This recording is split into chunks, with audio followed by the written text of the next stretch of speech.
everyone, and welcome to today's video.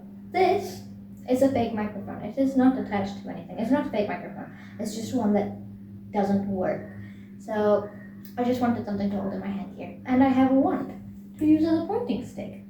So in case you didn't see from the title, today I will be attempting to explain the entire plot of Percy Jackson and the Lightning Thief.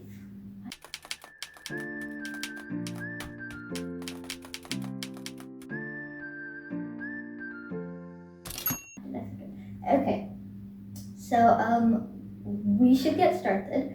I should probably put this down because I need to have my notes in my hand. I have my notes right here. Or I should put this down because it actually doesn't do anything. So I just wanted to hold it in my hand like this. Maybe I should attach it here. But yeah. Also I did get inspiration from this from Carrie Can Read. I saw her do it on Avatar, and I really enjoyed watching those videos, so I thought I wanted to do something like that myself. And I'm doing it with something I do know, which is Percy Jackson. So yeah, let's get into it. So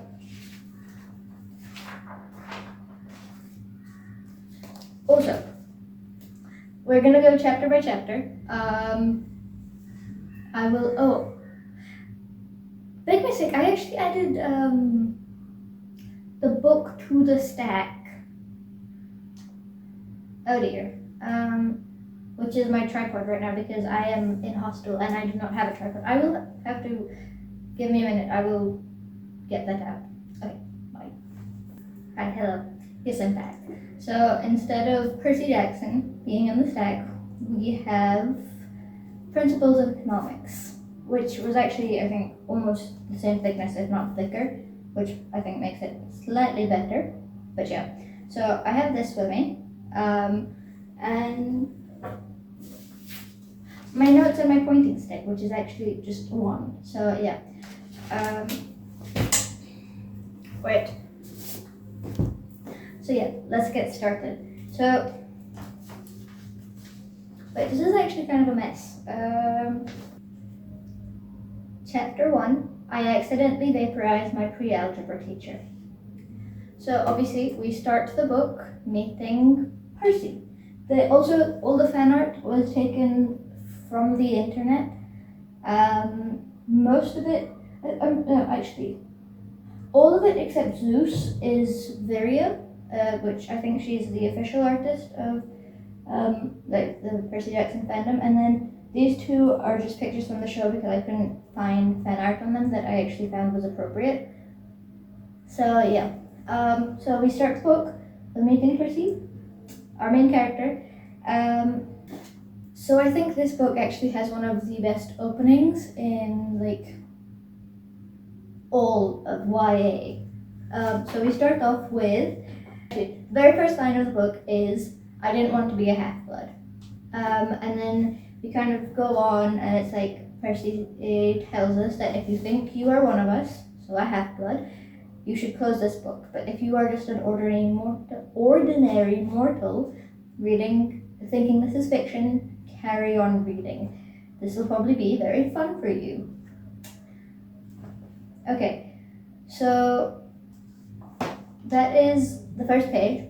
It is wonderful. So now into the story. So we start off with Percy and his class going on a school trip to the Metropolitan Museum of Arts. We get a scene in the bus where Nancy Bobofit, who I do not have up here on the wall because she's just in the beginning, but Nancy Bobofit is throwing food at Grover, I think. Grover, Percy's best friend. I don't need my pointing stick, I don't think. Okay, so we have Nancy Bobofit bullying Grover. Percy's annoyed. And then, so in the museum, they're looking at like the Greek stuff, and we're introduced to a character who is Mr. Brunner. He's right here.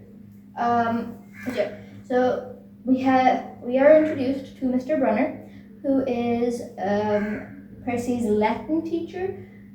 We get the description. He's a guy, tweed jacket, wheelchair, and he asks Percy a question, and I think Percy's able to answer it, but I think maybe Mr. Brunner was looking for a better answer, or maybe Percy can't answer the question. I should have had that in my notes. But yeah, so after they're done with that exhibit, also Nancy kind of snickers at Percy, to which actually Mr. Brunner defends him, which is great. There's another chaperone teacher on the trip. We have Mrs. Dodds. She's right here. And she is I think she's the math teacher. Yeah, pre-algebra teacher. She is the math teacher. And so we also get a little snippet of how nobody ever seems to know that Nancy does anything bad, especially Mrs. Dodds. It's always Percy's fault. She specifically hates Percy. But anyways, Mr. Brunner is the only one who doesn't seem to put up with Nancy. But yeah, that's off topic a little bit. So after they're done with that, everybody's leaving for lunch, and Mr. Brunner kind of holds Percy back, and he's I expect more from you. I expect you to know everything. This kind of makes Percy a little mad, because we get to know that Percy has ADHD and dyslexia, which has caused problems in the past. This school he's in right now, Yancey Academy, is actually the 6th school he's been in 6 years. So yeah. So he kind of gets a little upset at Mr. Brunner, because Mr. Brunner always expects good things from Percy, you know. Percy doesn't know why Mr. Brunner expects so much from him, but he does. So they're at lunch. Percy and Grover, they sit at the fountain, kind of away from the rest of the class, because as Percy describes it, he does not want to be associated with that school, or for anyone to know that he goes to that school. Yeah, so that's kind of fun. So him and Grover are having lunch when Nancy comes over. And also Yancey Academy is a school for troubled kids. I think I forgot to mention that. School for troubled kids. So Nancy comes over, and she is bugging Percy and Grover. I think she dumps her lunch on Grover, which makes Percy really angry. And this moment happens. Percy doesn't think he pushed her, but everyone else is did you see the water? So Nancy gets splashed with water, or she gets pushed into the fountain, and the kids are oh, did you see what happened? The water? Percy knows he didn't push her, he didn't lay hands on her, but Nancy's Percy pushed me. So Mrs. Dodds calls Percy over, and it looks like they're going inside for Percy to get in trouble. Grover doesn't quite like this. He doesn't really like this. But yeah, so that's what's happening. They go inside the museum, and Mrs. Dodds is kind of Percy Jackson. Okay, so right now the musical's going through my head, but so she's kind of Percy Jackson. You've caused us a lot of trouble. I think that's what she said. You've caused us a lot of trouble recently, and Percy's kind of trying to apologize for he's I know I didn't push Nancy, but in his brain, this is all in his brain, but because this is a first POV, person's perspective. This is okay, so Percy is kind of he's just gonna accept it. There's nothing he can do. So he's yeah. But then Mrs. Dodds is kind of she starts talking kind of weird. Let me see if I can find that in the book. Wait, let me get mine. Okay, so the part that we get is, come with me, Mrs. Dodds said. Wait, Grover yelped. It was me, I pushed her. I stared at him, stunned. I can't believe he was trying to cover for me. Mrs. Dodds scared Grover to death. She glared at me so hard, she glared at him so hard, his whiskery chin trembled. I don't think so, Mr. Underwood, she said, but you will stay here. Grover looked at me desperately. It's okay, man, I told him. Thanks for trying. Honey. Mrs. Dodds barked at me now. Now. Nancy Bubblefoot smirked. I gave her my deluxe I'll kill you later stare. I then turned to face Mrs. Dodds, but she wasn't there anymore. She was standing at the museum entrance, way at the top of the steps, gesturing impatiently at me to come on. How'd she get there so fast? Okay, so then we move forward and we get to a part. Let's skip a bit. Okay. Mrs. Dodds says, "You've been giving us trouble, honey," she said. I did the same thing. I said, "Yes, ma'am." She tugged on the cuffs of her leather jacket. "Did you really think you would get away with it?" The look in her eyes was beyond bad. It was evil. She's a teacher, I thought nervously. It's not like she's gonna hurt me. I said, I'll try harder, ma'am." Thunder shook the building. "We are not fools, Percy Jackson," Mrs. Dodds said. "It was only a matter of time before we found you out. Confess and you will suffer less pain." I didn't know what she was talking about. All I could think was the teachers must have found the illegal stash of candy I'd been selling out of my dorm room, or realized that I got my essay on Tom Sawyer from the internet without reading the book, and now they were going to take away my grade. Or worse, they were going to make me read the book. "Well," she demanded. "Ma'am, your time is up," she hissed. Then the weirdest thing happened. Her eyes began to glow like barbecue coals. Her fingers stretched, turning into talons. Her jacket melted into large, leathery wings. She wasn't human. She was a shriveled hag with bat wings and claws and a mouth full of yellow fangs. And she was about to slice me to ribbons. So we get that. And then Mr. Brunner comes in, which was weird, and he throws Percy a pen, which then turns into a sword. And so, there's this whole scene. Percy kind of turns Mrs. Dodds to dust. He stabs her with the sword, and she turns to dust. Then it's kind of like a blur, and he doesn't remember what happened, and he's outside the museum again, and he's kind of he asks Grover, "Where's Mrs. Dodds?" And Grover's like, "Mrs. Dodds? We don't know a Mrs. Dodds. There is no Mrs. Dodds." So it's really weird. It seems that Mrs. Dodds has disappeared. There is no Mrs. Dodds, and instead there is Mrs. Kerr, who is I think an English teacher, which strange. And then the chapter ends, and we will move on to chapter 2 now. Okay, so chapter 2.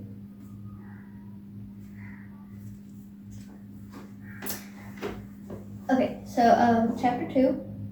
3 old ladies knit the sock of death. Right. Okay, I have my one back. Right. So in this chapter, So the rest of the year, after the school trip, the rest of the year goes by. Everyone keeps pretending that Mrs. Dodds never existed.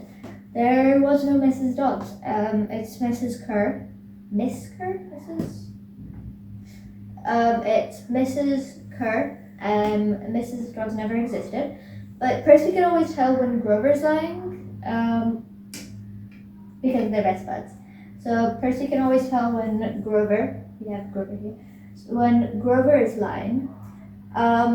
So he knows that there is something up. He thinks everyone's playing a big prank on him, but Grover's obviously lying. So we get through the rest of the school year. Percy is having nightmares though, about Mrs. Dodds, about the fight and everything. Percy's having these nightmares, which means he's not getting a lot of sleep. He's getting crankier and crankier, and eventually, after a fight with Nancy Bubblefoot, a letter is sent home to his mother that Percy will not be invited back to Yancey Academy next year for 7th grade. Also, something I did not mention, This fan art, they look older and everything, but I couldn't find fan art of when they looked younger. But in this book, Percy is 12. Percy is 12. So he will not be invited back for 7th grade.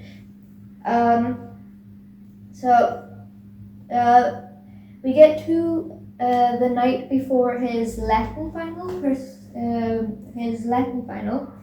and he's struggling. He throws his book across the room, but he decides that he's gonna go and ask his teacher, Mr. Brunner, for help, just so Mr. Brunner knows that Percy did actually try, and he didn't, He goes down to the office, but he hears like two voices talking inside. One is Mr. Brunner, and the other sounds like Grover, and it's kind of like, what are they talking about? It's kind of like they're somewhat whispering, and Percy doesn't look inside. He stops outside because it sounds like they're talking about him. His teacher and his best friend are talking about him behind his back, and the stuff they're saying is kind of weird. It makes it sound like Percy might be in danger. Percy drops his book, which makes like they stop talking inside. It goes silent, and somebody like starts coming outside, but Percy hides. There's nobody there. Percy hears like Grover mentions like a kindly one. I think that's how it said, like a kindly one, and that it kind of sounds like they're talking about like Mr. Brunner says stuff like he's not ready yet, and he wants, it's kind of weird stuff like that. So Percy leaves. When he comes back to his room, actually Grover's already there, as if he'd been there all evening. Percy goes to sleep, and next morning he gives his exam. It's not going great. And as he's turning in his exam, after taking the exam, he's giving it back to Mr. Brunner, and Mr. Brunner kind of like stops him, and he's like, "Don't be discouraged about leaving Yancey Academy, Percy. It just wasn't the right fit." And Percy's kind of like, he's kind of annoyed at this. He's saying it in front of like the entire class, even though he says it in like a low voice, but Percy's kind of like, that's not something in his brain. It's kind of like, that's really mean. He thought like Mr. Brunner was like the only teacher who actually cared about him or actually like believed in him, and so Percy kind of like doesn't hear him out, storms off. He packs, and at the end of the school year he packs up. This is, by the way, like a while later, I think.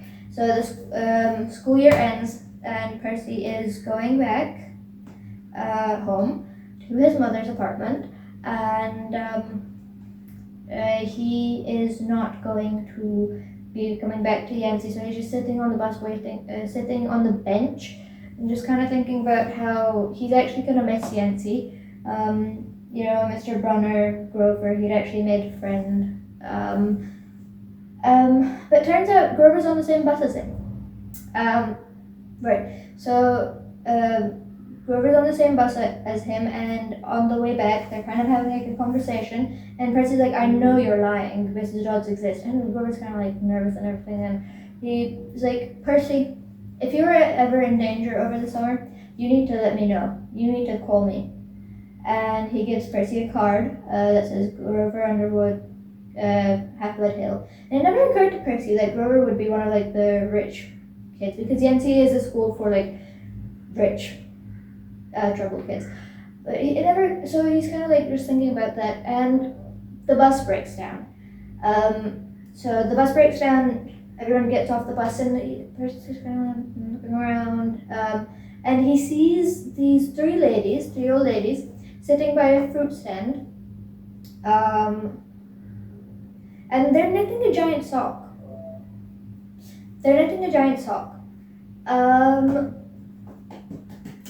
And Percy kind of stares at them. They're kind of staring back at him. And Grover notices this, and he gets kind of like very like nervous, and Percy doesn't know why. So he's like, "Percy, come on, we're getting in the bus." And so he kind of drives Percy away. But Percy sees one of the old ladies snip the cord, and Grover asks, like, "Percy, did one of them snip the cord?" it's like and Percy's like, yeah, they snipped the cord.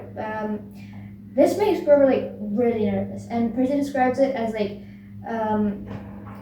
so Percy asks Grover, is like, does that mean a bad thing? So I also think that Grover might have made like a warning gesture or something. But yeah, Percy describes it as Grover was looking at him as if he was picking out the flowers for his funeral. And that is the end of chapter 2. Also, you might see like the camera moving like closer or away or kind of moving throughout the video because I'm kind of like figuring it out. When I go home over the weekend, hopefully this weekend, I will try and remember to bring my tripod. But also I need to get a new tripod because I just have a little stand, so I need to get like a tripod. But yeah, so I'm just like kind of adjusting to see what works. So it might happen throughout the video that I'm kind of moving around. Because I'm also stopping after every chapter. Okay. Chapter 3, Grover unexpectedly loses his trousers. Interesting. So Percy had promised Grover that he would wait for him and let Grover like accompany him back to his home. But he ditches Grover at the bus station. When Grover's nervous, he needs to go to the bathroom. So when Grover goes to the bathroom, Percy ditches him, catches a taxi home. Here we get descriptions about Sally. So Sally is his mother, Sally Jackson. Her parents died in a plane crash when she was 5. She wanted to be and then she went and lived with her uncle, who was also not very nice to her.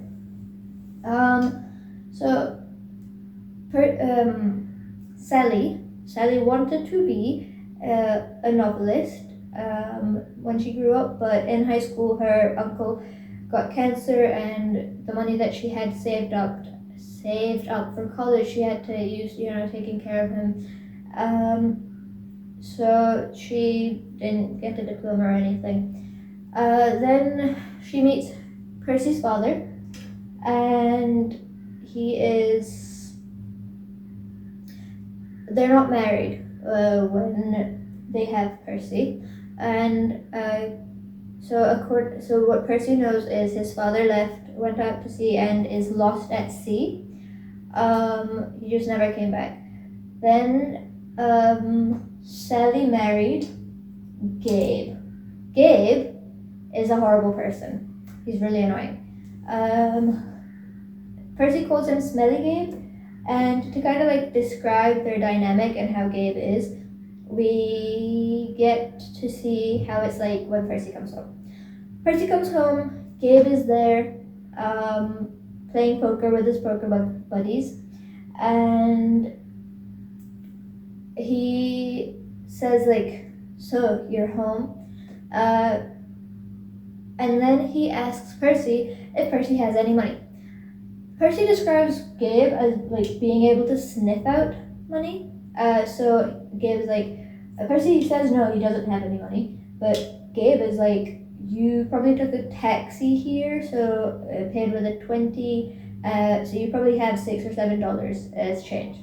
And so Percy like throws the money on the table, and he's like, I hope you lose. Gabe is like, your report card came, smart boy, or something like that. Smart boy, I wouldn't be so like rude and stuff.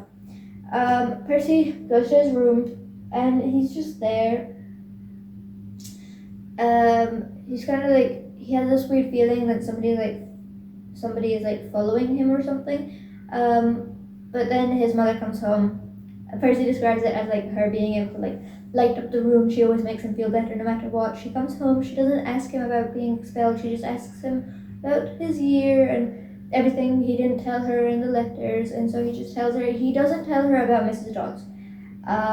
And he knows that she knows he is hiding something. She knows that he is hiding something he's not telling her. But yeah, so, but she does have a surprise. They're going to the beach. Montauk Beach, which Percy describes as like this, it's like they rent a, what's it called? They rent a cabin type. They rent a cabin at Montauk Beach, which they hadn't been able to visit for the past 2 summers, because Gabe always said they didn't have enough money for rent. What's it called? Not rent. They didn't have enough money to like spare to. What's it called? If I remember the word, I'll put it up somewhere on the screen. I don't know how this is going to be in editing. But anyways, they can't afford it. That's what Gabe has told them for the past 2 years. But Sally's like, we're going to go to the beach, the Montauk Beach, and there you can tell me all the things that you haven't told me yet. Gabe's kind of like being rude and stuff, but Sally's like, I'm going to leave you with my 7-layer dip. He's like, so just like, it's not gonna, the trip money, it's gonna come out of like your clothes fund. And Sally's like, yes. So also Smelly Gabe cares more about his car than them, so he's mainly asking questions about his car, like, you'll take care of her, right? And he looks at Percy and is like, not a scratch on that car. Which, like, as if Percy's going to be driving. So they go to the beach. Also, it's, like, really, like, stormy and stuff. So they're just walking on the beach. They have a campfire and they're talking. And, you know, Percy asks the questions he usually asks when they're there about his father. And Sally tells him. And it's this like nice moment. And then I think Percy asks about like what they're gonna do. Oh wait, let me consult my notes. That's why I have notes.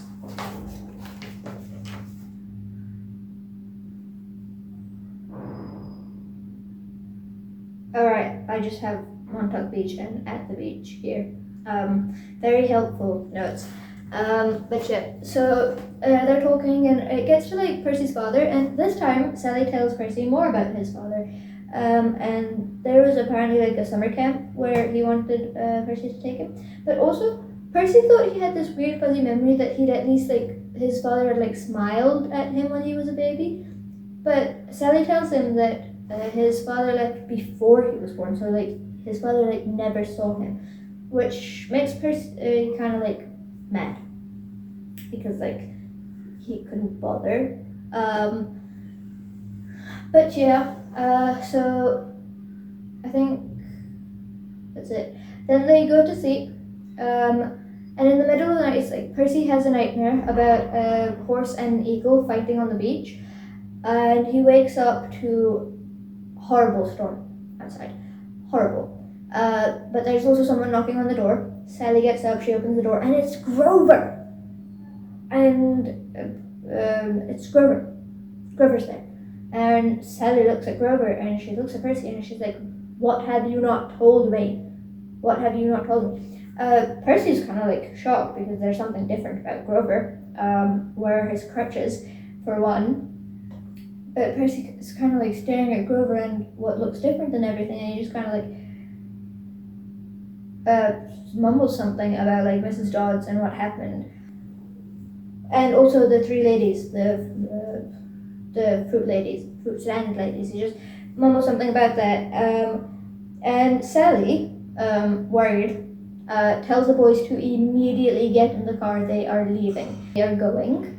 Where are they going? They are going to a summer camp that Percy's father wanted him to go to without ever meeting him. And Percy finds out weirdly.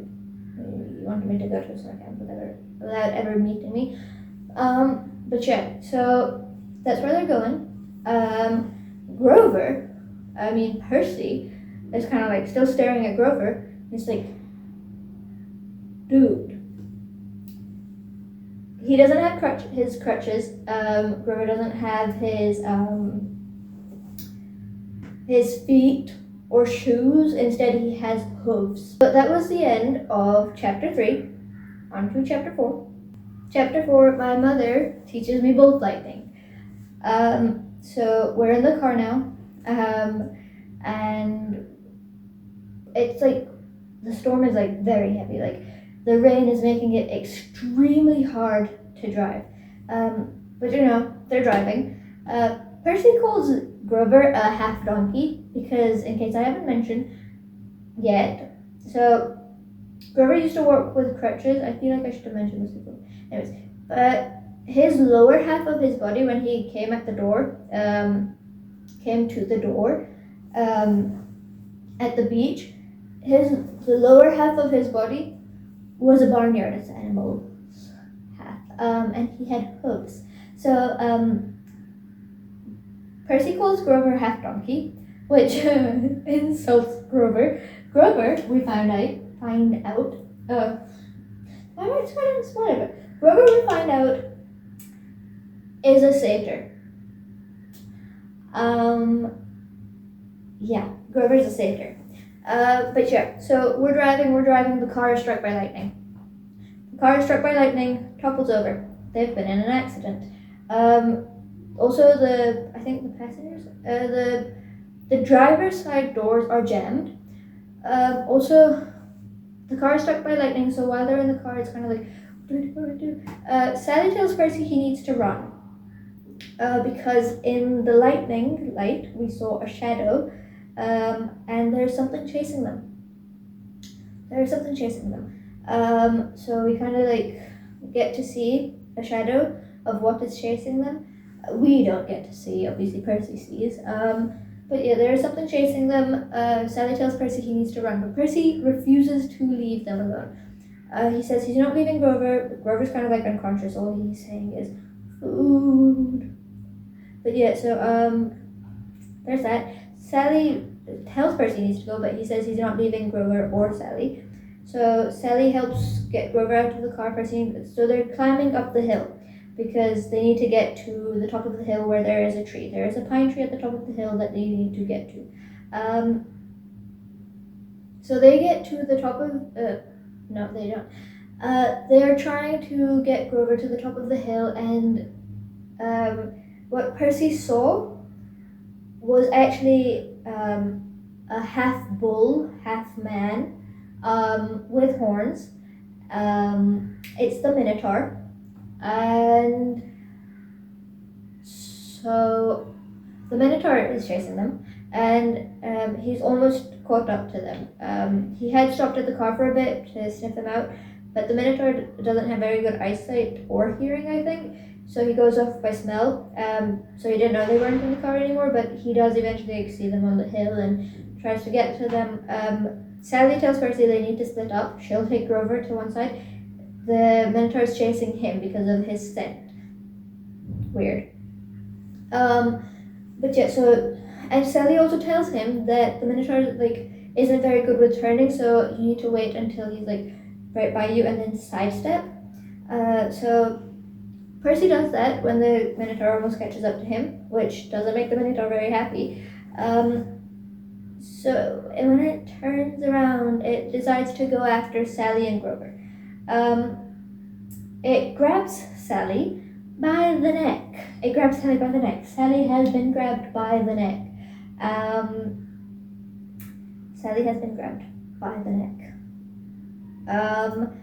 And the Minotaur squeezes her neck, and she bursts into golden light.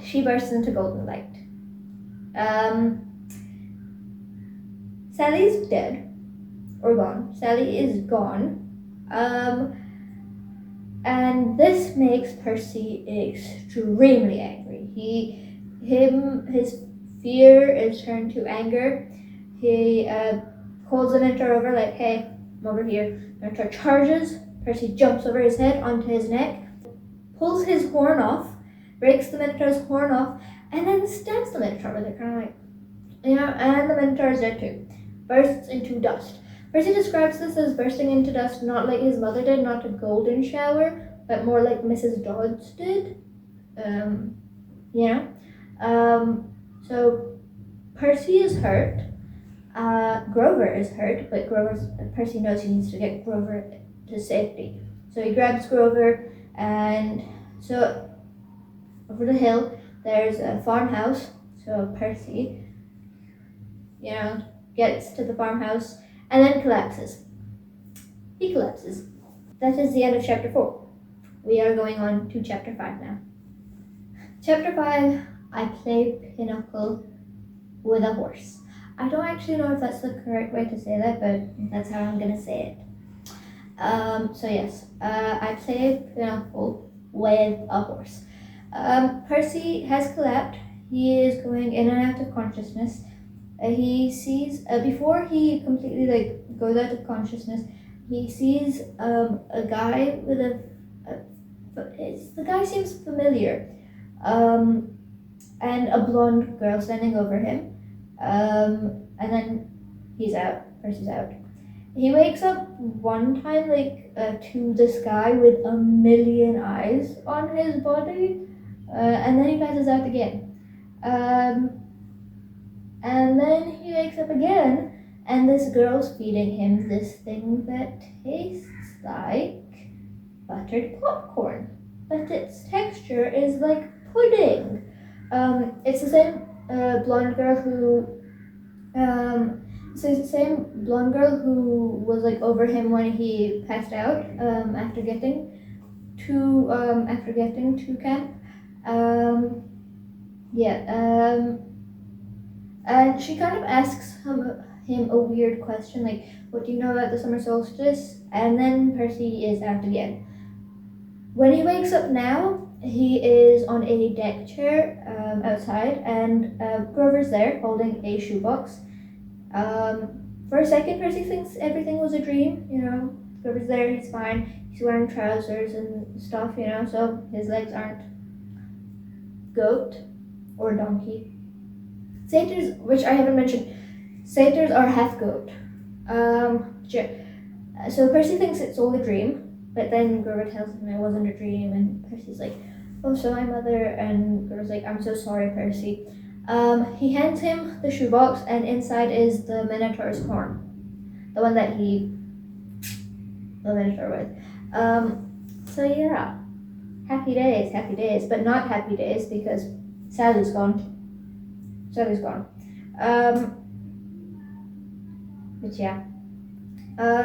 So Grover's like, there's someone you need to meet. So they go down to the big farmhouse outside which Percy collapsed. And there's 3 people there sitting around a table. There is this guy who's wearing this tiger print shirt. Kind of reminds Percy of Gabe. I don't have a picture of him up here. Oh my goodness. One of the most important people, and I don't have him up here. Okay. The second guy is Mr. Brunner. Mr. Brunner's there. And then there is a blonde girl who we come to find out is Annabeth. Mr. Brunner sends Annabeth to go prepare a bed for Percy in cabin 11. So Annabeth leaves to do that. And then Percy's like, so the guy in the tiger print shirt is Mr. D, the camp director. So we have introductions. Mr. Brunner is not Mr. Brunner, it is Chiron. Yes, Chiron, the hero trainer, the Chiron. That's him. Here. This is also a spoiler, he's not in a wheelchair here. This is Chiron. I do not have Mr. D here. Mr. D is the camp director. Important moment I forgot. As Annabeth leaves, she stares at Percy, looks at the Minotaur horn in his hand, then looks back at him, and Percy's like, oh, she's gonna say something like, wow, you're so cool. She tells Percy he drools in his sleep. And then she leaves. We love Annabeth. Oh. Annabeth. This is Annabeth. I forget to consult the wall. Anyways, we have Annabeth, Percy, Grover, Chiron, Sally, Gabe. All these introductions. I don't have Mr. D up here, but I'll try and put a picture on screen. So at the table, Mr. D asks Grover, because Grover's still there. Remember, Grover's still there. So Percy kind of asks like to sit down and play with them. They're playing Pinochle, and Mr. D, who Grover seems to be very scared of, asks Grover if are you joining us? And Grover's like, yes sir, yes. So Grover also joins them. Mr. D makes like a few comments of, oh, you're alive, blah blah blah blah. He really reminds Percy of Gabe, Smelly Gabe. So while sitting there, Karen kind of like explains to Percy what's going on. Percy finds out that the Greek gods, like the gods from mythology, are real.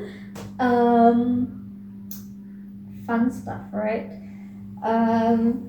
That Chiron is in fact the Chiron, trainer of heroes. Mr. D is Dionysus, and he is there by punishment by Zeus.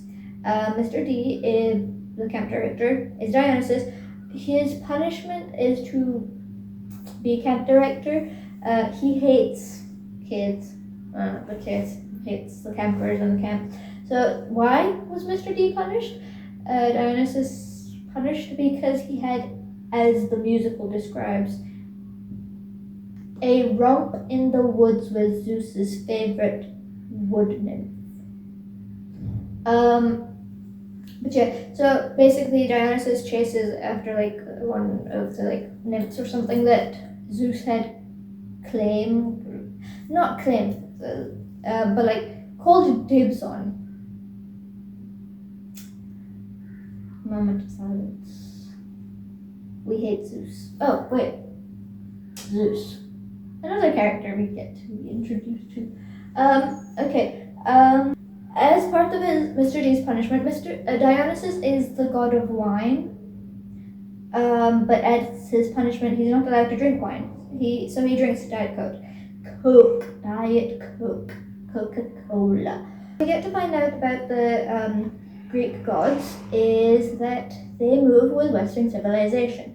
So first, like, they were in Greece on Mount Olympus, then like the Romans, and then I think Karen mentions like I think it was like Germany, Spain, France, something like that. And now they are in America. The Greek gods are in America, everyone. They move with Western civilization, oh yeah, okay. So now after like Percy's kind of been like introduced to everything, somewhat, his brain's bursting, I'm gonna assume. Karen's like, come on, I'll give you a tour and also like take you to your cabin. So Chiron starts to stand out of his wheelchair. Percy describes it as like the wheelchair seems like a box, and Chiron's kind of like, first comes out a leg, then another leg, and then two hind legs. Chiron is a centaur. Chiron is half horse. White. His bottom half is white. It's described as white. Chiron is a centaur, which blows Percy's mind. But yeah, so that's where the chapter ends. That's the end of chapter 5. Actually, before moving on to chapter 6,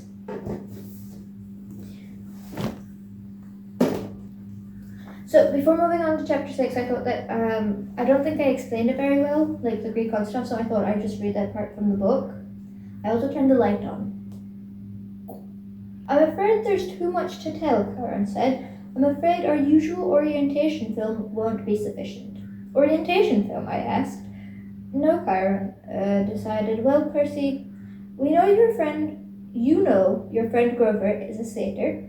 You know he pointed to the horn in the shoebox that you have killed a minotaur.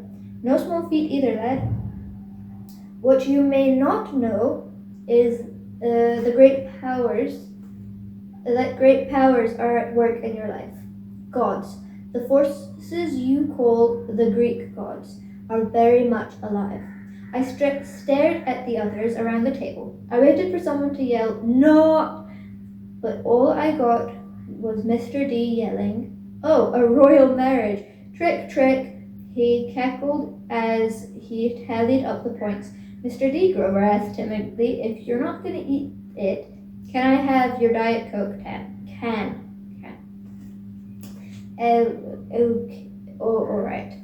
Grover bit a huge shard out of the empty aluminium can and chewed it mournfully. Wait, I told Chiron. You're telling me there's such a thing as God? There is such a thing as God. Well now, Chiron said. God, capital G, God. That's a different matter altogether. We shan't deal with the metaphysical. Metaphysical? But you were just talking about, gods, plural, as in great beings that control the forces of nature and human endeavors, the immortal gods of Olympus. That's a smaller matter. Smaller. Yes, quite. The gods we discussed in Latin class. Zeus, I asked. I said, Hera, Apollo, you mean them? And there it was again, distant thunder on a cloudless day. Young man, said Mr. D, I would really be less casual about throwing those names around if I were you. But they're stories, I said. They're myths to explain lightning and seasons and stuff. That's what people believed before there was science. Science, Mr. D scoffed, and tell me Percy Jackson. I flinched when he said my real name, which I never told anybody. What will people think of your science 2,000 years from now, Mr. D continued. They will call it primitive mumbo-jumbo, that's what. Oh, I love mortals. They absolutely have no sense of perspective. They think they've come so far, and have they, Chiron? Look at this boy and tell me. I wasn't liking Mr. T very much. There was something about the way he called me immortal, as if he wasn't. It was enough to put a lump in my throat, to suggest why Grover was dutifully minding his cards, chewing his soda can, and keeping his mouth shut. Percy, Chiron said, you may choose to believe or not, but the fact is immortal means immortal. Can you imagine that for a moment, never dying, never fading, existing just as you are for all time? I was about to answer off the top of my head that it sounded like a pretty good deal, but the tone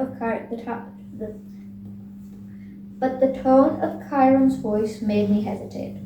You mean whether people believe in you or not? I said. Exactly, Chiron agreed. If you were a god, how would you like being called a myth, a story to explain lightning? What if I told you, Percy Jackson, that someday people would call you a myth, just created to explain how little boys can get over losing their mothers? We're gonna skip forward. A bit. Okay. You mean, okay. Mount Olympus, I said. You're telling me there really is a palace there? Well now, there's Mount Olympus in Greece, and then there's the home of the gods, the convergence point of their powers, which did indeed used to be on Mount Olympus. It's still called Mount Olympus out of respect to the old ways, but the palace moves, Percy, just as the gods do. You mean the Greek gods are here, like in America? Well, certainly, the gods move with the heart of the West. The what? Come on now, Percy. What you call Western civilization? Do you think it's just an abstract concept? No, it's a living force.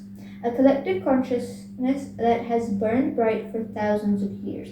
The gods are part of it. You might even say they are the source of it. Or at least, they are tied so tightly to it that they can't possibly fade. Not unless the Western civilization were obliterated. The fire started in Greece, then, as you well know, or I hope you know, since you passed my course, the heart of the fire moved to Rome, and so did the gods. Different names perhaps, Jupiter for Zeus, Venus for Aphrodite, and so on. But the same forces, the same gods. And then they died. Died? No. Did the West die? The gods simply moved to Germany, to France, to Spain for a while. Wherever the flame was brightest, the gods were there. They spent several centuries in England. All you need to do is look at the architecture. People do not forget the gods. By the place they've ruled for the last 3,000 years, you can see them in paintings and statues on the most important buildings. And yes, Percy, of course they are now in your United States. Look at your symbol, the eagle of Zeus. Look at the statue of Prometheus in Rockefeller Center. Of your government buildings in Washington. I defy you to find any American city where the Olympians are not prominently displayed in multiple places. Like it or not, and believe me, plenty of people weren't very fond of Rome either, America is now the heart of the flame. It is with the great power of the West, and so Olympus is here. And we are here. Now on to chapter 6. Chapter 6, I become the supreme lord of the bathroom. That's one of my absolute favorite titles, chapter names. Okay, so Chiron and Percy are going around Camp Half-Blood. So Chiron's kind of giving him the tour. We see, or Percy observes, that kind of kids around are staring at him. They're kind of whispering, saying something about the Minotaur and everything. But before they had left the farmhouse, let's just start calling it the big house. That is what it's called, the big house. So Mr. D had called Grover in to talk to him, and it didn't look great. Grover was very scared that Mr. D was calling him into the office to talk to him. We're getting the tour. Percy is worried about Grover, so he asks Chiron, is Grover going to be alright? They're going to give him a second chance, right? And that is in terms of Grover was supposed to be protecting Percy. Grover was Percy's protector savior. He was supposed to get him to Camp Half-Blood safely. Which Chiron mentions that this was his second chance. So it's up to Dionysus and the Council of Cloven Elders, which is quite worrying. Because technically Grover did get to camp, and Percy was alive when he got to camp. But Grover was unconscious and Percy had to drag him, so we don't know what's going to go on there. So moving on toward the Whispers, and we get to this place where there are a bunch of cabins, very grand buildings, cabins in a U shape, and there are 12 of them. There's 1 and 2, and then I think there's on the left it's odd numbers, and then on the right it's even numbers, something like that. So there are 12 cabins. There are a few cabins that are empty. 1 and 2 look empty, but they also look like his and hers cabins, and we get to know that cabin 1 is Zeus and cabin 2 is Hera. Then going forward, there's another cabin that's kind of red. It has a boar head on it. Then there's one with a grass roof and tomato vines. Outside cabin 11, Annabeth's there. Annabeth is reading an architecture book in ancient Greek. Outside cabin 11. Chiron says he needs to go teach an archery class, and so Annabeth will take over the tour, and to take Percy into cabin 11. That's where he's going to be staying. So Chiron leaves Percy and Annabeth. They go inside cabin 11, and they go inside cabin 11, and somebody asks regular or unclaimed, or I think it's not unclaimed is not the word, but we're just gonna go with unclaimed.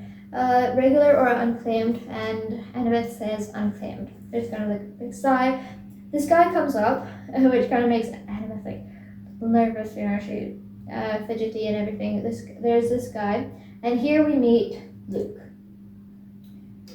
So inside cabin 11, we meet Luke. Luke kind of tells Percy a little bit like that all the unclaimed go to cabin 11 because cabin 11 is Hermes' cabin, and Hermes is the god of travelers and stuff. So they take the unclaimed.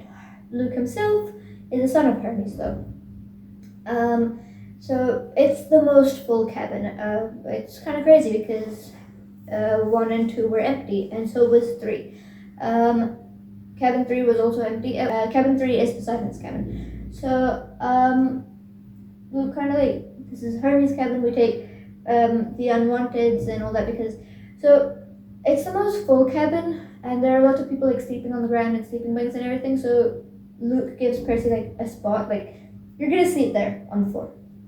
Percy doesn't want to leave any belongings to kind of mark his spot because Hermes is also the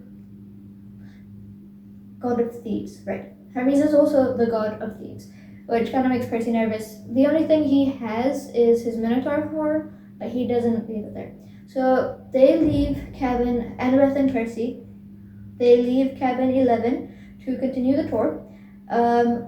But they're like kind of like leaving the cabin area when they are approached by a girl who Percy saw arm wrestling in that red cabin with the boar head. Here we are introduced to Clarice, daughter of Ares. So Clarice kind of mentions to Annabeth about like capture the flag and everything, and then she looks at Percy and she's like, she kind of like looks at Percy and she's like, we have an initiation for new campers. She grabs him by the neck and starts dragging him to the toilets. Percy also makes a little comment like, you think like the gods would be able to afford better toilets because it's like proper camp toilets. So Clarice with a few of her friends, they drag Percy to the toilets, and Annabeth doesn't actually stop her. She was kind of like grabbed her from Percy. Clarice has kind of like grabbed Percy from the neck and dragging him to the toilets, where she kind of tries to shove his head down a toilet, and Percy's kind of like resisting and he's like not letting his head go down. All of a sudden he gets like this tight feeling in his gut, and the next thing he knows, Clarice is being burst with toilet water. The water has flown out of the toilet and has hit Clarice, and then it hits all her friends, and I think the showers also malfunction, and they kind of like spin Clarice and her friends, her cabin mates, out of the bathroom. Annabeth is also doused, but Percy is not. He is actually in the only dry spot in the bathroom. It's kind of like a dry spot has encircled him, which lucky for him. Clarice outside, dripping in toilet water, is like really mad. She's like to Percy, she's like, you're dead, new boy. You are totally dead. She's really angry, and her friends actually have to, who also got down, actually have to like hold her back so she doesn't kill Percy. But yeah, so they drag her back to her cabin, and Annabeth is kind of like staring at Percy, and Percy is slightly annoyed. Like, what are you thinking? And she says, I'm thinking I want you on my team for capturing the flag. That's the end of chapter 6. Okay, chapter 7, my dinner goes up in smoke. So also last chapter, while Clarice was dragging Percy to the toilets, she was like, this is big 3 material, which Percy doesn't know what that means. So it's just like a comment that's brushed off. Annabeth and Percy, while Annabeth is still soaking wet, kind of continue the tour. So Annabeth kind of like tells Percy how like camp works, and it's kind of like, first she explains like everyone there is half god, half human. They are demigods, so they are children of the gods. So Percy's mother is Sally Jackson, but his father is actually one of the gods. And then we get to know a little bit about like camp and how that works. So there are there are year-round campers and then just summer campers. And year-round campers stay there like throughout the year, but a lot of, because once you know you're a demigod, you can't really go out in the world without being attacked by a bunch of monsters. So children of Aphrodite and Demeter, they get to like go out in the world and like exist. It's easier for them because they kind of like exude less of a powerful like aura, kind of like less powerful like they don't radiate the demigod smell as much, so monsters, they don't attract a lot of monsters. But for like more powerful children, for children of more powerful gods, it's harder to leave because they get attacked by lots of monsters.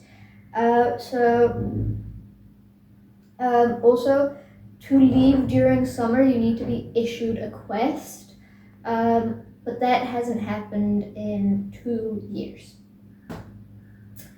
So after the tour, Percy goes back to the cabin, where Luke says that he's found him a sleeping bag, and also he stole him some stuff from the camp store, which Percy doesn't know if he's joking about or not, because Luke is a child of Hermes, so, you know.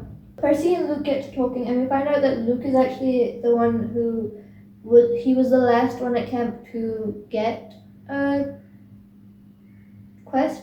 Oh, also, a bit of like age. Clarice is described to be around like 13, 14. Annabeth is 12 like Percy, and Luke is 19, so one of the oldest ones there.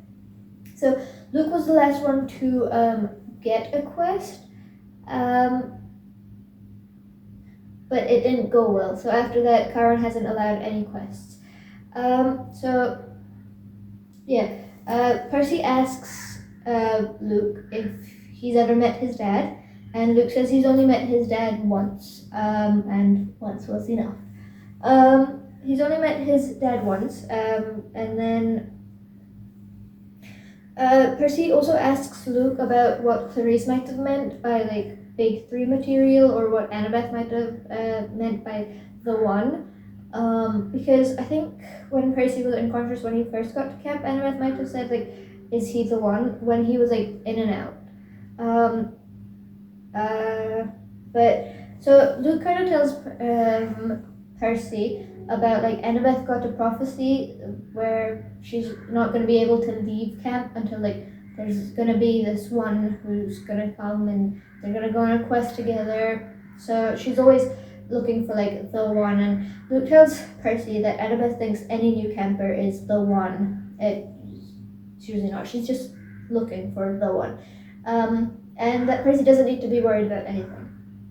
So it's dinner time. They go to the dining hall. Percy kind of like learns that everyone sits according to their cabin, and because cabin 13 is the most full cabin, the table is also the most full. So kind of Percy's kind of like falling off the side of his seat, and then these dryads, I think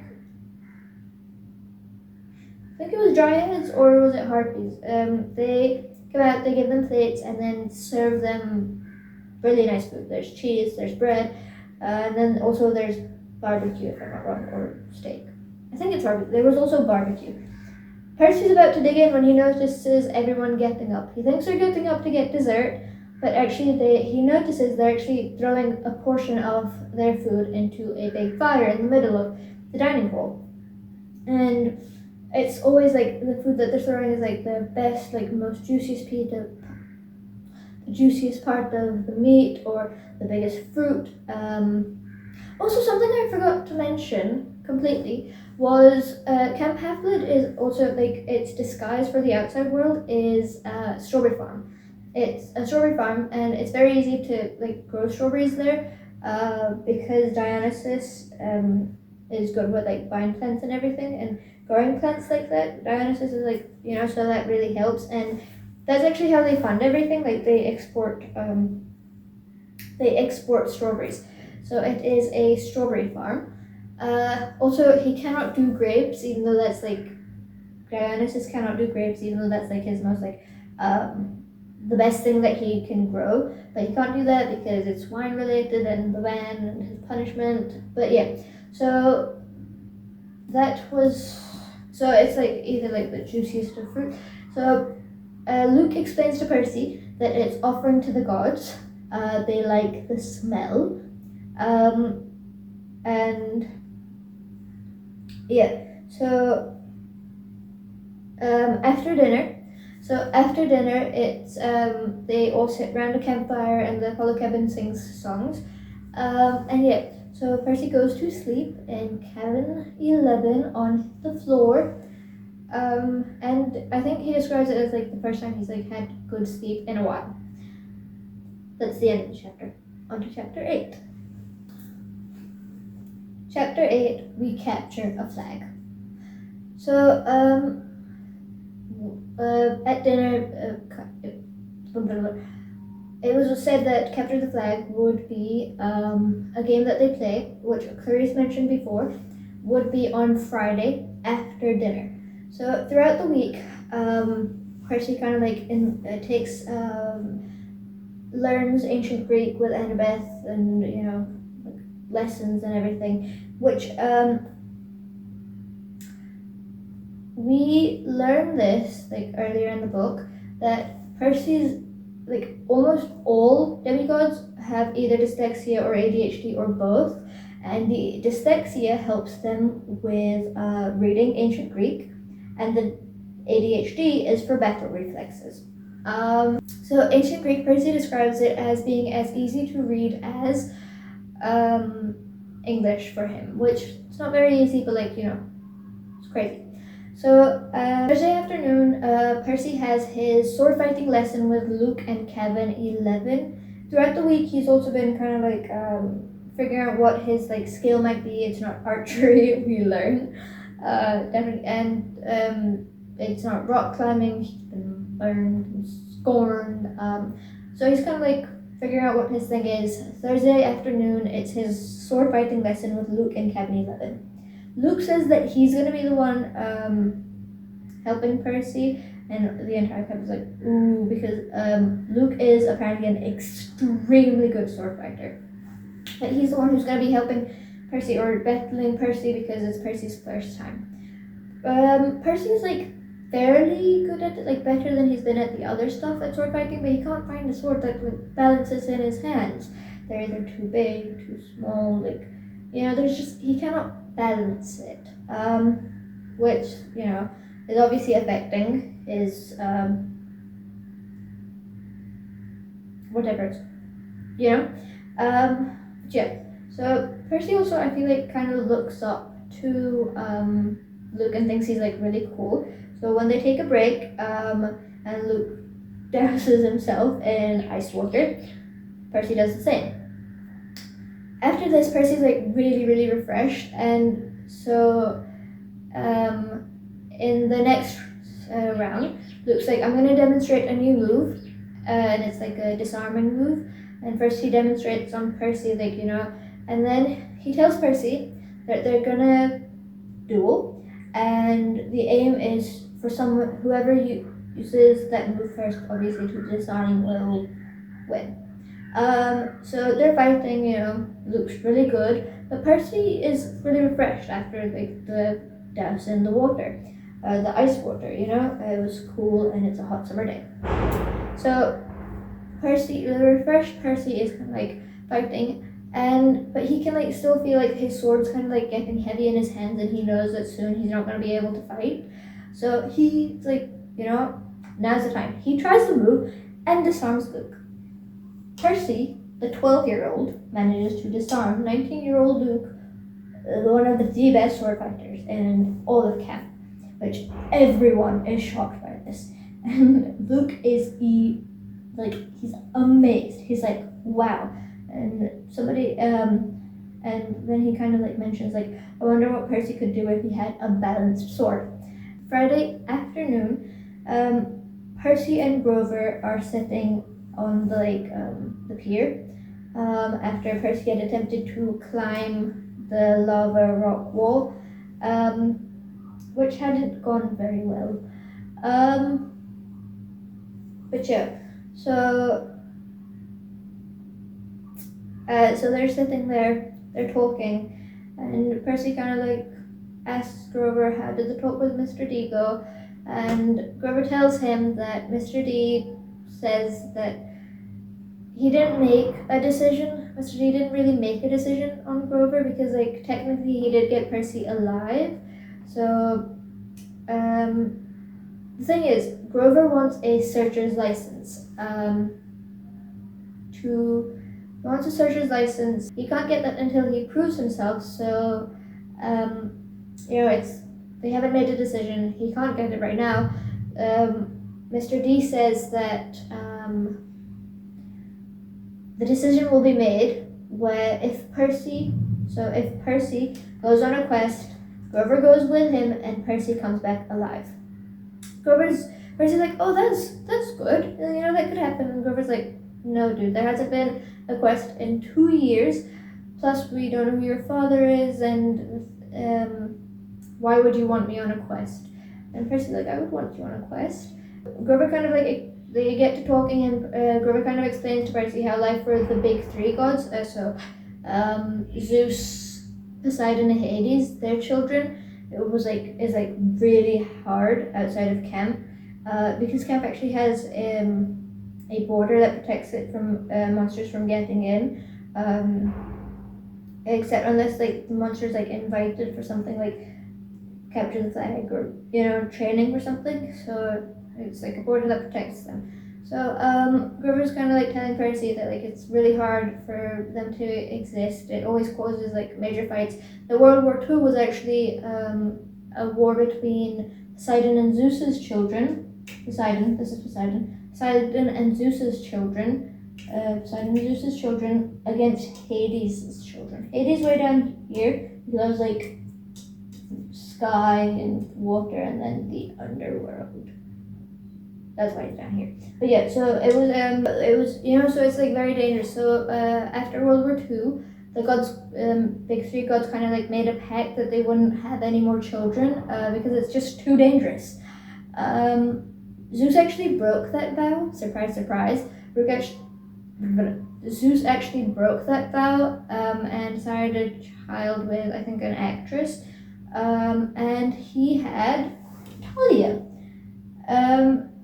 But when Talia was coming to camp, she was attacked. Hades had sent his furies after Talia because he was mad that Zeus had broke the pact.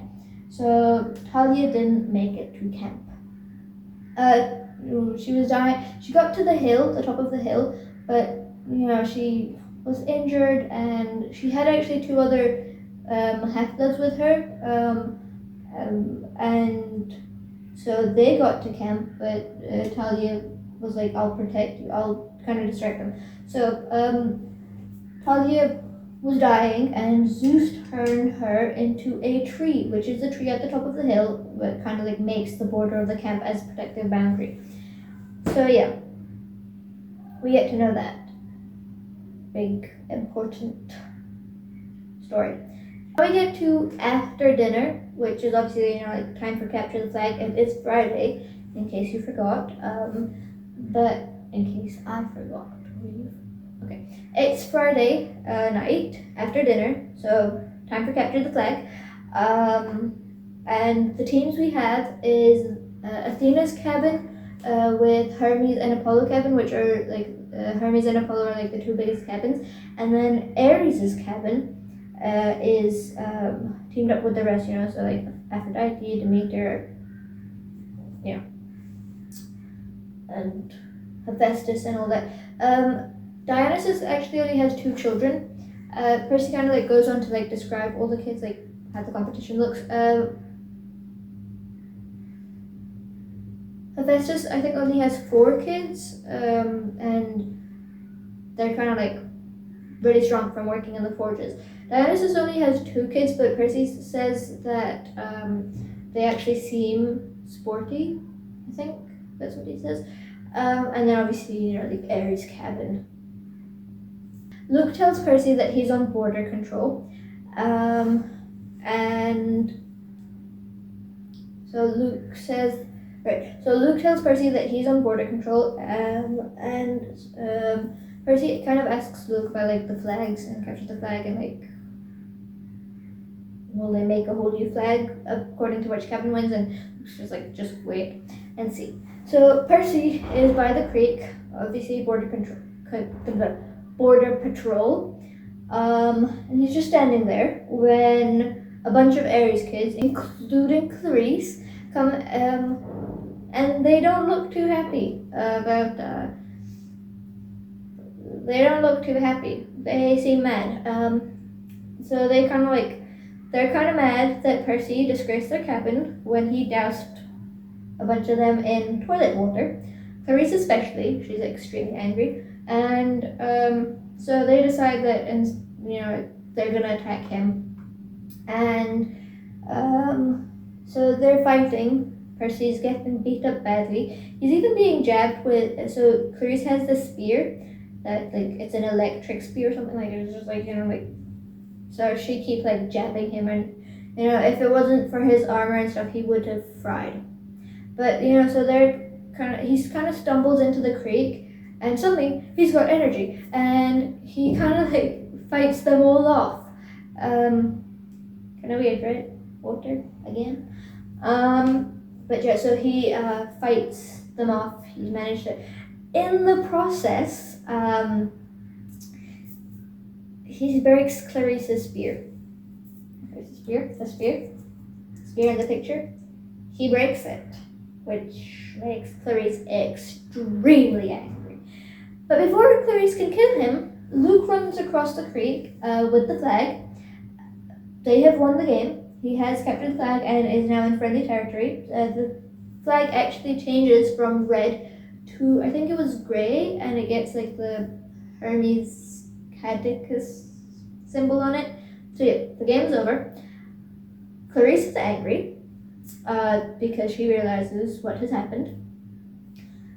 Percy is standing there in the water, and he kind of hears this voice next to her. It's Annabeth, but he can't see Annabeth. And she's like, I didn't know you could fight like that. Or she says something like that, I didn't know you could fight like that. Then she reveals herself. She takes off a Yankees cap from her head and stuffs it in her pocket. That was the thing making her invisible, right? So Percy is really upset because he's you were here and you didn't help me. And she was like, I came as soon as I could, but you looked like you had it handled. But yeah, Percy is not happy about that.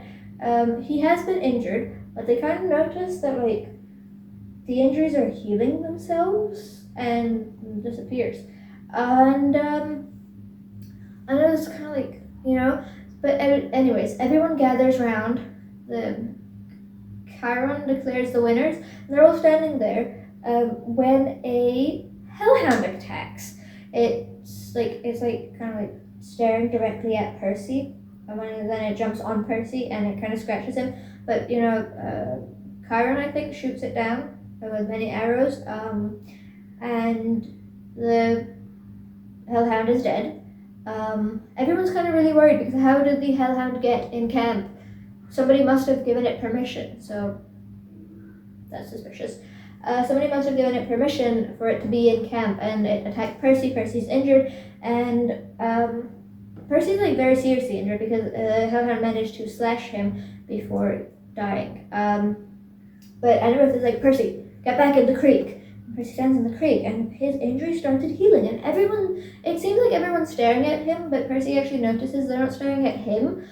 They are, in fact, staring at something on top of his head, which he kind of looks up to a fading trident, a glowing green fading trident. And then we get this. But they weren't watching my wounds heal. They were staring at something above my head. Percy, Annabeth said, pointing. By the time I looked up, the sign was already fading, but I could make out the hologram of a green light spinning and gleaming. A 3-tipped spear, a trident. Your father, Annabeth murmured, this is really not good. It is determined, Chiron announced. All around me, campers started kneeling, even the Aries cabin, though they didn't look happy about it. My father? I asked, completely bewildered. Poseidon, said Chiron, Earthshaker, Stormbringer, father of horses, hail Percy Jackson, son of the sea god. That's the end of the chapter. Chapter 9, I am offered a quest. Okay, So the very next day after being claimed, Percy is moved to cabin 3, Poseidon's cabin, of course. He's moved to cabin 3, and that night he has a nightmare about 2 men, one in a blue toga, one in a green toga, fighting. It's bad. They're fighting. And the one in the blue toga is accusing the men in the green toga to return something that has been stolen. Percy wakes up. First of all, the weather is very bad when he wakes up. It's kind of very dark. To Grover at his door, Chiron, and Mr. D are calling him to the big house. This is kind of worrying. Is Percy in trouble? But yeah, so when he's there, Mr. D kind of like talks about this problem would be solved if I just turned you into something like a dolphin, or because I cannot kill you right here at the spot, because of course he needs to be reminded by Chiron that he cannot harm the children at the camp. It's part of his punishment. He has to take care of them, and zapping them out of existence, obliterating them, would count as harm. So we kind of like, that conversation happens. Dionysus says that I am leaving for an emergency meeting on Olympus. So Dionysus says that he is leaving for an emergency meeting on Olympus, and if Percy is still there when he returns, he will turn him into a dolphin. After Dionysus is gone, Mr. D is gone, Chiron kind of like further explains the situation to Percy, that at the winter solstice, something was stolen from a god, and that is why the weather's been so bad. It's kind of seemed like the sea and the sky are fighting, and what has happened is Zeus's lightning bolt has been stolen, his master bolt, which kind of like it was made by the Cyclops, and it's kind of like it's like the main design, it's his main bolt, it's his master bolt. And at the winter solstice it was stolen, and Zeus thinks it was Poseidon trying to like overthrow him and everything, because obviously it's its most powerful weapon. But we also learned that gods cannot like steal their powerful weapons, each other's powerful weapons. And it's like demigods who do that. So now that Percy has been acclaimed by Poseidon, also being a forbidden kid, Zeus thinks that Poseidon broke his oath and everything, even though he did too. But he's kind of like, Percy is the thief, and because who else would steal his lightning bolt? I mean, obviously Poseidon wants to overthrow him. That's why he forced Percy to steal his master lightning bolt. Ow. Okay, so, and Zeus has also declared that if his master bolt, his lightning bolt, is not returned by the summer solstice, June 21st, there will be war. Very serious war, lots of death, lots of destruction. And the thing is, now Chiron knows that Percy's not the lightning thief, but they need him to find it, and it would be good if it was Percy, because then it would kind of be like a peace offering, like, I'm not the one who stole it, but I am returning your bolt, don't kill me. So Chiron's kind of like, do you accept the quest? And Percy is kind of thinking, so they're kind of talking about like who the actual thief could be. Like, Percy's not the actual thief, so who could be? Chiron is kind of like, I have a theory. Hades. Why Hades? Because he's always excluded from everything, but he was at this winter solstice. It's the only time he's allowed to Olympus. He would obviously be mad about like being secluded, and so everybody thinks, not everybody, Chiron suggests that maybe like Hades has the Master Bolt in like the underworld. But also Percy has ulterior motives for accepting the quest, because he does accept the quest, but he kind of like in his brain he's like, the underworld, my mother might be there.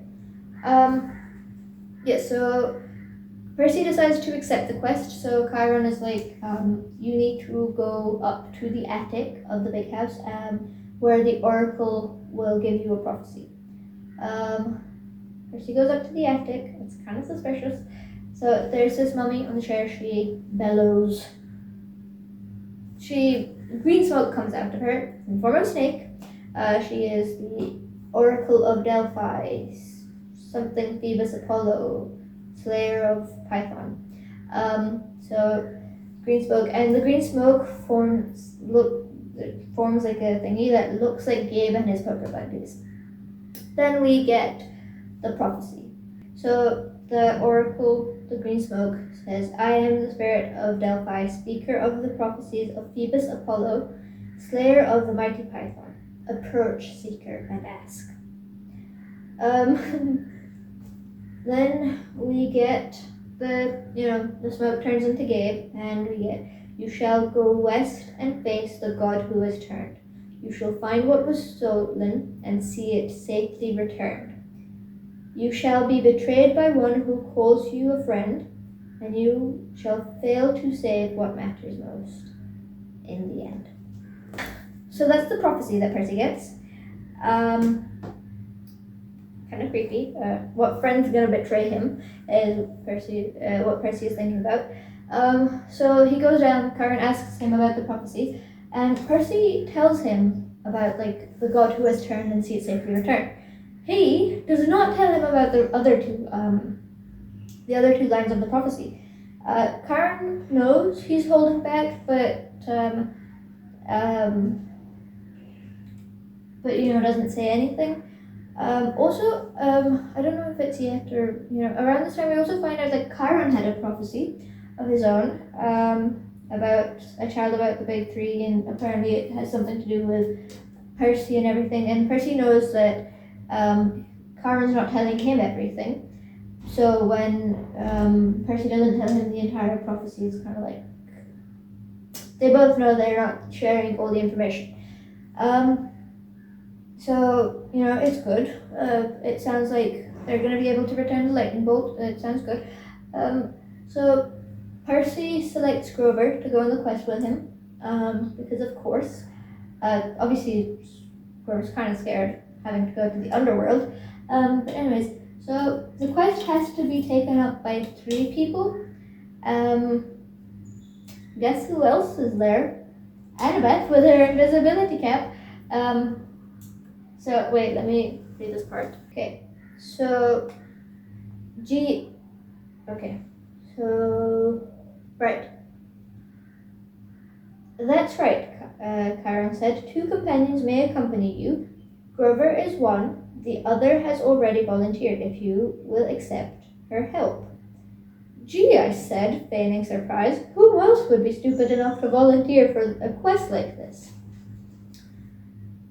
The air shimmered behind Chiron. Annabeth became visible, stuffing her Yankees cap into her back pocket. I've been waiting a long time for a quest, Seaweed Brain, she said. Athena is no fan of Poseidon, but if you're going to save the world, I'm the best person to keep you from messing up.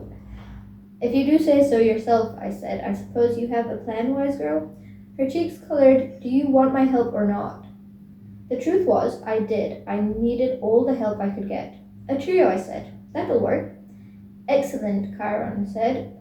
This afternoon, we can take you as far as the bus terminal. I'll just finish the chapter then. Excellent, Chiron said. This afternoon, we can take you as far as the bus terminal in Manhattan. After that, you're on your own.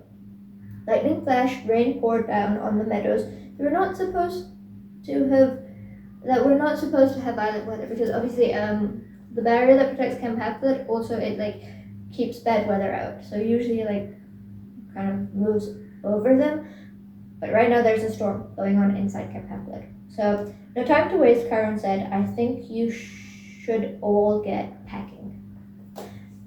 And that is the end of chapter 9. But also, we also get information that the underworld is in Los Angeles, of course, City of Angels. So Percy's like, oh, let's just fly there. That's not going to take that long. But then, obviously, Chiron and Grover are like, no, Percy, you cannot fly. That's Zeus's domain. You are a forbidden child of Poseidon. That would be like willingly offering yourself up to like die. So obviously they can't get the plane, so they'll have to travel by land. Important information. But that's, this book would have been a lot shorter, I think, if they'd just taken a plane. But yes, Zeus definitely would have stricken them out of the sky. So yeah, on to chapter 10. Chapter 10, I ruin a perfectly good bus. Right, so we are in chapter 10 now, which is actually almost halfway through the book. There are 22 chapters, so next chapter will be halfway through the book. So they are leaving. You remember that guy I mentioned, the one with a million eyes all over him? That's Argus. That is, I think, the camp driver or something. So he's the one who's going to be dropping them off at the bus station at the top of the hill. Before they leave, Luke comes to say goodbye. See, makes Annabeth a little nervous. Also, it's important to remember the age gap. Uncle Rick didn't, but it's important to remember the age gap. It appears that Annabeth might have a small crush on Luke. Okay, so obviously Luke comes to say goodbye, and Annabeth's kind of blushing. Percy notices. Right, so Luke actually gives them a gift. He gives Percy these shoes that have wings. He said that Hermes gave them Luke says that Hermes gave them to him for his quest, but he hasn't been able to use them since. So he's giving them to Percy now to help with his quest. After Luke leaves, Percy kind of looks at Chiron and is like, I can't use these, can I? And Luke's like, Chiron is like, no, that's still flying and in Zeus's domain. So Percy gives the shoes to Grover. Wonderful. Grover's really excited, and the word for the shoes is Maya, and the wings sprout out, and so Annabeth and but also Percy kind of mentions it as Luke giving him a gift made him blush as much as Annabeth, which I thought was really funny. Okay, so Argus drops them off at the bus station. They get a bus ticket. While waiting for the bus, they kind of have a bonding moment. They're all playing hacky sack, and then with one of Grover's apples, and then Grover eats the apple, which they all laugh at. So they got on the bus, and Grover kind of felt something was wrong. And as soon as they were on the bus, the last passengers to get on were these three old ladies. One of them looked like Mrs. Dodds. Percy asked Annabeth, I thought you said that monsters stay dead for a lifetime, and she was like, if you're lucky, they stay dead for a lifetime. But usually they regenerate pretty fast.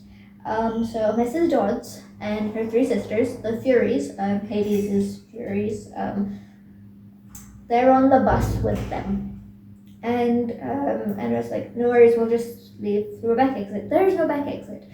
We'll leave through the windows don't open. And the bus has already started moving.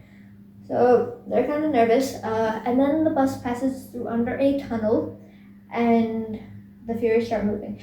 They start coming down to their side. So Annabeth, Percy, and Grover, they're sitting at the back of the bus. So the Furies, they start walking down to get to the back of the bus. Annabeth is like, Percy, wear this cap. They're going after you. You need to put on the invisibility cap and maybe move past them. That might help. They're not going to do anything to me and Grover because they're not after us. Percy reluctantly puts on the cap and kind of slips past the Furies. The way he does this is when they pass by him, he slips into empty seats.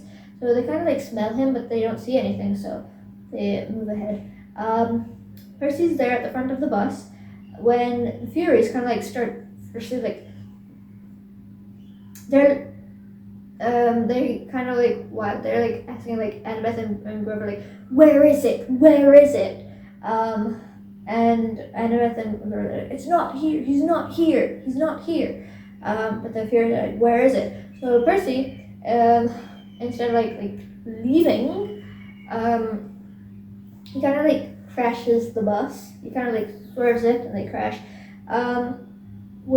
And then after everyone gets off the bus, they fight the Furies. The first two, Percy. Oh, very important thing I forgot. Before leaving camp, Chiron gave Percy a gift. The sword pen that is Anakalumos. It's actually Poseidon's sword, I think, or Poseidon made it, or it's got something to do with. I think Chiron says it's your father's sword, or Anakalumos was your father's, or there's something like that. So Percy now has like Anakalumos, Riptide, the sword, which actually it's in the form of a pen, and Percy for a second is like worried about like, oh, I lose a lot of pens, but Riptide always returns to his pocket, which is nice. So Percy kind of like stabs the first two Furies and they die, but Mrs. Dodds is slightly trickier than that. So while he was fighting the two sister Furies, Annabeth and Grover kind of like restrained Mrs. Dodds. And then what happened? And then the bus, so they run out of the bus, and while they're getting out of the bus, a tourist takes a picture of Percy, which is kind of important to note. So a tourist kind of takes a picture of Percy, and then the bus explodes. But we obviously know that Mrs. Dodds isn't dead by this, so the gang runs into the forest because they stop at the side of a road. On the side, there was a forest there, so they ran into the woods. So and that is the end of chapter 10. Also, the reason the tourist taking the picture is kind of important is because Percy gets a newspaper while he's still at camp, and it says that like it's about his mother and the car crash, and you know how. So Smelly Gabe actually talks to reporters and is like, yeah, Percy's a troubled kid. So he's actually a suspect in his mother being missing and the car being absolutely destroyed. We hate Smelly Gabe. FYI. So there's that.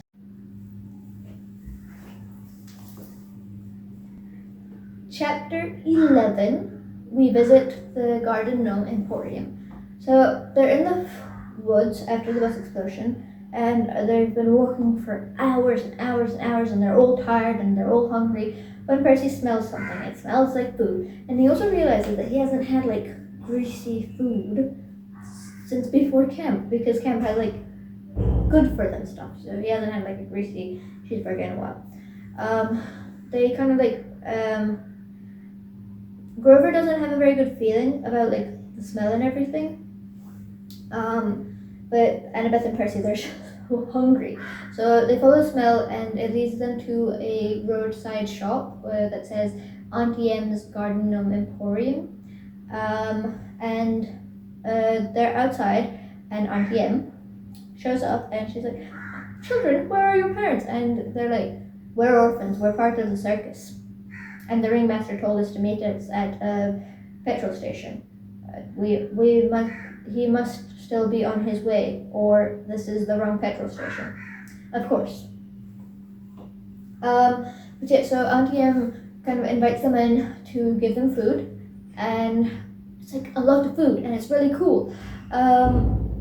Percy eats, and Grover's kind of like not really feeling great about it. He's kind of suspicious, and so while they're eating the food, they get to talking to Auntie M, and Auntie M kind of goes into backstory of like she had these two sisters, and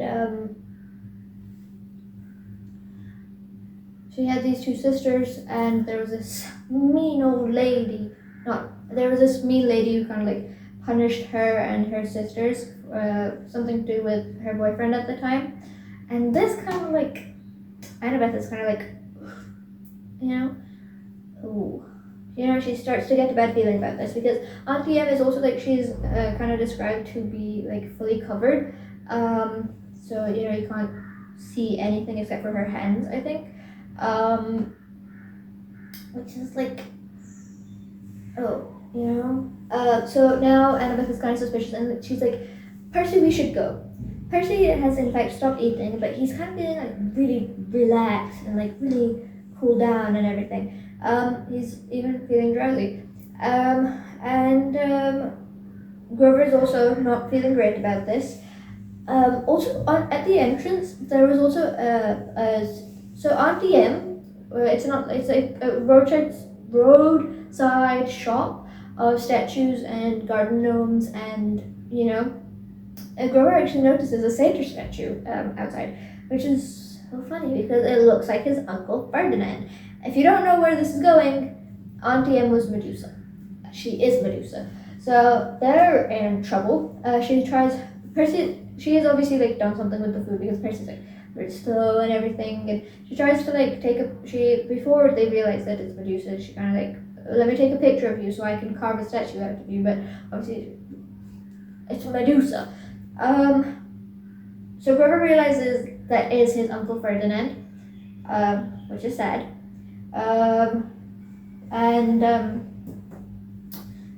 Medusa doesn't succeed in turning them into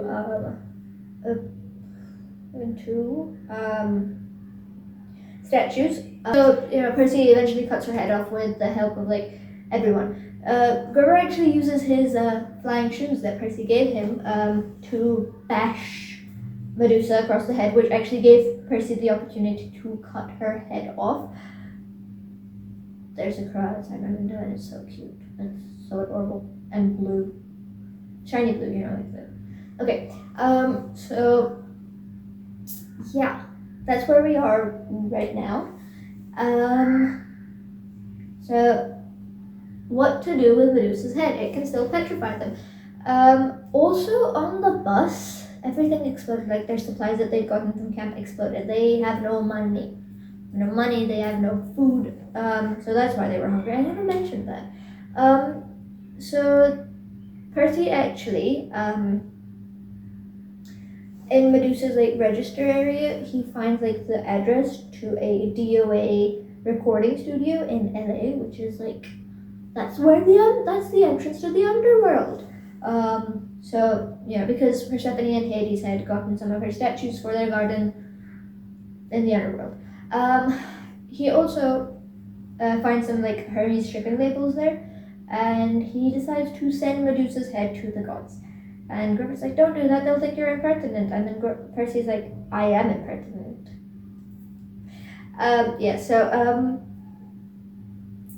Percy sends Medusa's head to the gods. How wonderful, right? And also they like take some drachmas from Medusa's register. And that is the end of chapter 11. That's halfway through the book, so I think this is where I'm going to end part 1. I don't know how long this is going to be in total, so I'm probably going to end part 1 here. I'm going to film this all in one day, so I'm not going to like release it a week apart, which would be the smart thing to do, but I'm not going to do that because I find that annoying. So if I'm releasing this in 2 parts, then part 2 will probably be out as soon as the second part is edited, so in 1 or 2 days of the first part. Because I am going to film this all right now because I actually do not have time to do it any other day of the week, because I actually have like homework and quizzes. So thank you for watching, and I will see you in the next part.